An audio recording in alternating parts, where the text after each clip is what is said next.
talk about Robert Lester as a player and how he's improved? It's kind of hard to take over the footsteps of Javier Arenas and all the DBs that left, and he's done a really good job this year.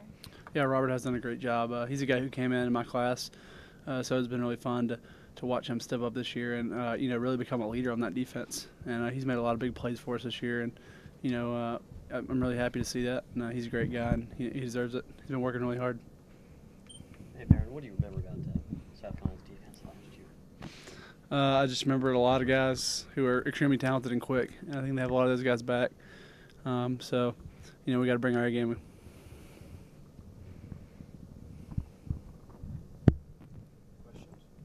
Greg told us that game, that he did not have a great game by his own admission last year, but he said that was kind of a turning point for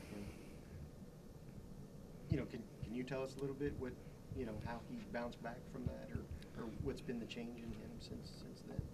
I think last year as a whole, if I remember correctly, we had a pretty good first few games, and I think we just kind of got a little complacent, and we really didn't realize what it was going to take to grind out a full SEC season. And I think after the South Carolina game, we really realized, it doesn't matter who you're playing in the SEC. If you don't bring your A game every week, you can get beat. And if you don't take care of the football especially, and that's not something we did last year, and that's something that we've really been emphasizing this week, taking care of the football.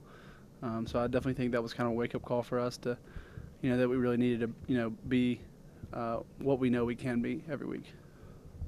How's practice been the last couple of days? We've had some good practice. Hightower was in here talking a little bit about his versatility. I was kind of wondering, practicing against him, is it kind of like every single down he's somewhere else? Definitely.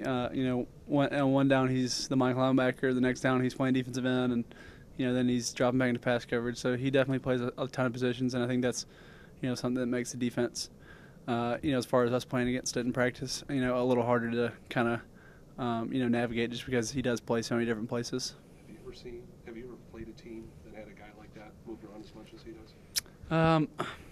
Well, a guy that comes to mind, especially with South Carolina, is Eric Norwood last year. He played a lot of linebacker and also some DN, but I think Eric Norwood was more of a speed guy, whereas Dante, when he gets down in pass rush, he's extremely strong and physical. Greg's up for one of the most prestigious awards in the world right now, Rhodes Scholar. Why do you think he deserves it, and what do you think makes him different from the other applicants? Well, hopefully life experience. I think that's one thing that definitely makes him different from the other applicants. I think it's extremely challenging to balance, school and football.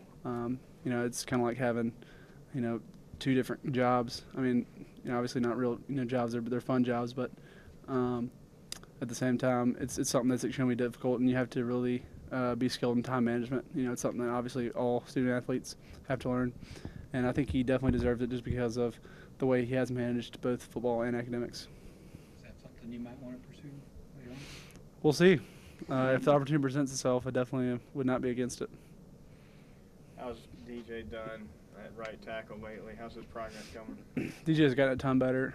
He continues to work, but he's had a few really good games, and he's really starting to get more comfortable, I feel like, and really just kind of settle in. And I feel like at first, just like everybody else, there was a bit of panic sometime when things would happen really fast. But I think now he's kind of just starting to settle in and understand what's happening.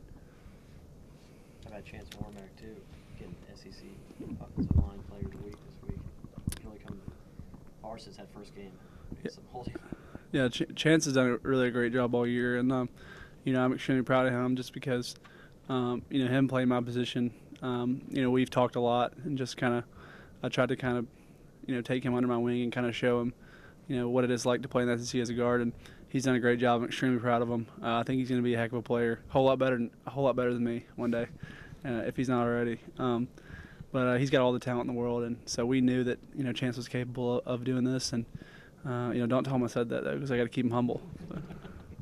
Mark said he likes running behind him when he pulls. Talked about how he can really get out on a pull assignment. He is. If you ever seen, you guys obviously have seen Chance. He weighs 320 pounds and he has a six-pack. It's just not right for a guy to be like that. I think he has like 20% body fat or something. Don't quote me on that, but it's something really low and freakish. And for as big as he is, he can move extremely well in space. So I think that's what makes him so versatile, and that he can really blow people off the ball, but also be athletic and move around.